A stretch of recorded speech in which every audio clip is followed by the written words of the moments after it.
Hello friends, तो आज मैं आपके साथ शेयर करने वाली हूँ गुजराती स्पेशल मगज के घूघरा की रेसिपी। तो चलिए इसे बनाना शुरू करते हैं। लेकिन आप में से कई लोगों ने अभी तक मेरे चैनल को सब्सक्राइब नहीं किया है, तो पहले मेरे चैनल को सब्सक्राइब कर लीजिए। तो घूघरा की स्टफिंग बनाने के लिए सबसे पहले हम एक कढ़ाई में 3 बड़े चम्मच जितना घी ले लेंगे और धीमी आंच पे ही हम हमारे घी को अच्छी तरह से मेल्ट होने देंगे। घी को हमें बहुत ज़्यादा गर्म नहीं करना है, बस ये हल्का सा मेल्ट हो जाए तब तक ही हम इसे गर्म करेंगे। घी अच्छी तरह से गर्म हो जाए उसके बाद अब हम इसमें 1 कटोरी जितना बेसन ऐड कर देंगे। गैस की फ्लेम को हम मीडियम टू लो टेम्परेचर पे रखेंगे और अब हम हमारे बेसन को एकदम अच्छी तरह से मिला लेंगे। यहाँ पर मुझे घी थोड़ा सा कम लग रहा है, तो यहाँ पर मैंने 2 टेबलस्पून जितना घी और ऐड किया है। तो फिर से हम बेसन को एकदम बढ़िया तरीके से मिला लेंगे। जब तक ये स्मूथ नहीं हो जाता है तब तक हम इसको एकदम अच्छी तरह से मिला लेंगे। तो अब हमारा बेसन अच्छी तरह से मिल चुका है, तो अब हम इसमें थोड़ी सी किशमिश ऐड करके उसको भी एकदम बढ़िया तरीके से मिला लेंगे। किशमिश ऐड करने से हमें पता चलता है कि हमारा बेसन जो है वो कितना कुक हुआ है।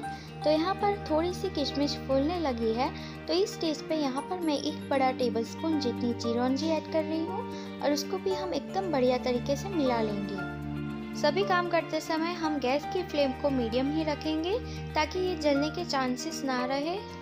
उसके बाद अब हम इसमें 1/2 टेबलस्पून जितना फ्रेश इलायची पाउडर ऐड करेंगे और उसको भी एकदम बढ़िया तरीके से मिला लेंगे।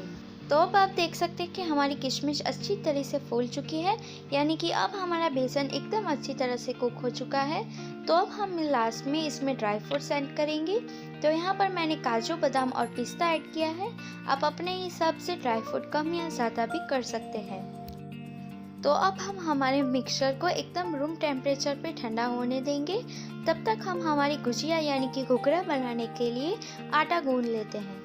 तो आटा गूंदने के लिए सबसे पहले हम एक परात में 1.5 कप जितना मैदा ऐड कर देंगे। उसके बाद 2 टेबलस्पून जितना हम इसमें ऑयल ऐड कर देंगे। आप चाहे तो आप इसमें घी का भी यूज़ कर सकते हैं। अब हम हमारे मैदे और तेल को एकदम अच्छी तरह से मिला लेंगे। मैदा और तेल को अच्छी तरह से मिलाने के बाद थोड़ा थोड़ा करके पानी ऐड करते जाएंगे।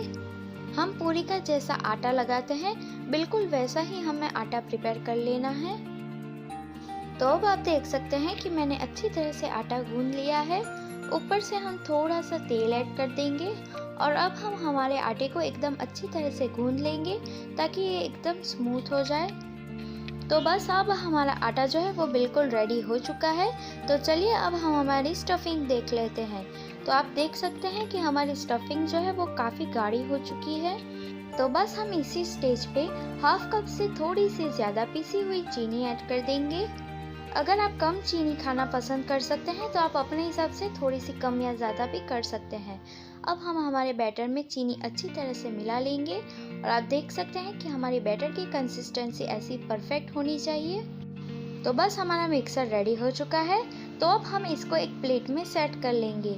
तो जितना भी मिक्सचर हमने बनाया था उस कप को मैंने यहाँ पर एक प्लेट में निकाल लिया है। अब हम हमारी प्लेट में हमारे मिक्सचर को एकदम अच्छी तरह से सेट होने के लिए रख देंगे। तो बैटर को प्लेट में अच्छी तरह से सेट करने के बाद अब हम इसमें ग्रेट किया हुआ ड्राई फ्रूट ऐड करेंगे। तो यहाँ पर मैंने पिस्ता, बादाम, काजू और मेलन सीड्स यानी कि मगजतरी का उपयोग किया है। आप अपने हिसाब से कोई भी ड्राई फ्रूट इसमें ऐड कर सकते हैं। तो अब हम हमारी प्लेट को एकदम बढ़िया तरीके से सेट होने देंगे और तब तक हम हमारे आटे में से हमने जो पूरियाँ रेडी करनी है वो कर लेंगे।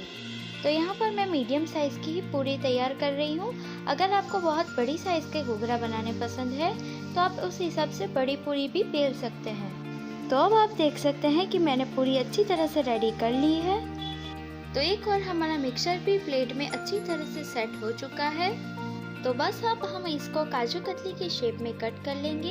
आप चाहे तो आप स्क्वायर में भी इसको कट कर सकते हैं। तो आज हमारी 2 in 1 रेसिपी रेडी हो रही है। इसको हम गुजराती में मगज बोलते हैं। जैसे हम हमारे विंटर के मौसम आने पे खजूर पाक, मेथी पाक बनाते हैं, उसी तरह से हम विंटर में स्पेशल मगज खाने के लिए बनाते हैं। तो अगर आप खाना चाहे तो इसके पीस करके आप ऐसे ही इसको खा सकते हैं।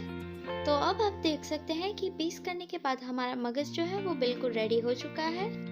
तो बस ये अब साइड्स में जो हमारे पीस रह जाएंगे, जिसकी शेप अच्छी नहीं आएगी और टूट गया होगा, उसको हम थोड़ा सा क्रम्बल कर लेंगे और इसमें से बॉल बना लेंगे।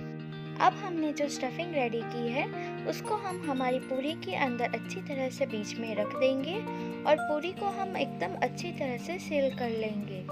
स्टफिंग का ऐसे लड्डू बनाने से क्या होता है कि हमारी स्टफिंग जो है वो भरने में आसानी रहती है। तो अब आप देख सकते हैं कि मैंने अच्छी तरह से पूरी को सील कर लिया है।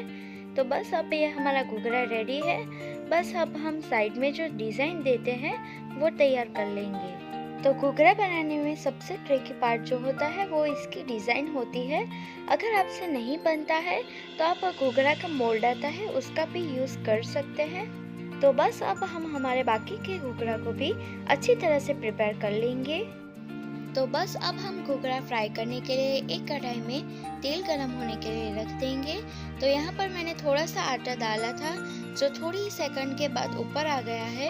तो घुघरा फ्राई करने के लिए तेल का ये टेम्परेचर एकदम परफेक्ट होता है। तो अब हम हमारे आटे को बाहर निकाल लेंगे। तो बस अब हमने जो घुघरा प्रिपेयर किया था उसको हम धीरे धीरे करके सबको फ्राई कर लेंगे। बस हमें घुघरा फ्राई करते समय एक ही बात का ध्यान रखना है कि हमारा तेल का टेम्परेचर बहुत ज़्यादा नहीं होना चाहिए। अगर तेल का टेम्परेचर बहुत ज़्यादा हाई होगा तो घुघरा की बाहर की परत अच्छी तरह से फ्राई हो जाएगी, लेकिन हमारी फीलिंग जो है वो अच्छी तरह से कुक नहीं होगी। तो बस हमें इसी बात का ध्यान रखते हुए हमारे घुघरा को फ्राई कर लेना है। तो बस अब हमारा घुघरा जो है वो अच्छी तरीके से फ्राई हो चुका है। आप चाहे तो घुघरा को डबल फ्राई भी कर सकते हैं। अगर आपको थोड़े से डार्क घुघरा खाना पसंद है तो इस तरह से आप इसका कलर थोड़ा सा डार्क भी कर सकते हैं। तो यहाँ पर आप देख सकते हैं कि हमने हमारे सभी घुघरा जो है वो अच्छी तरह से प्रिपेयर कर लिए हैं। और आप देख सकते हैं कि घुघरा की जो हमने डिज़ाइन रेडी की थी वो भी कितनी अच्छी दिखने में लग रही है। अगर आपको ये नहीं आता है तो पहले आप ऐसे ही आटे में इसको प्रैक्टिस कीजिएगा, उसके बाद आपको ऐसे पक्का आ जाएगा। तो यहाँ पर मैं एक तोड़ के भी आपको दिखा रही हूँ कि हमारा घुघरा जो है वो कितना परफेक्ट रेडी हो चुका है। तो आपको ये मेरी गुजराती स्टाइल मगज के घुघरा की रेसिपी कैसी लगी वो मुझे कमेंट सेक्शन में ज़रूर बताइएगा। तो घुघरा के साथ मैंने अपनी चैनल पे दिवाली स्पेशल नाश्ता की बहुत सारी रेसिपी शेयर की है, जिसकी लिंक मैं आपको डिस्क्रिप्शन बॉक्स में दे दूंगी। आप वहां जाके इसकी पूरी वीडियो भी देख सकते हैं। Thank you.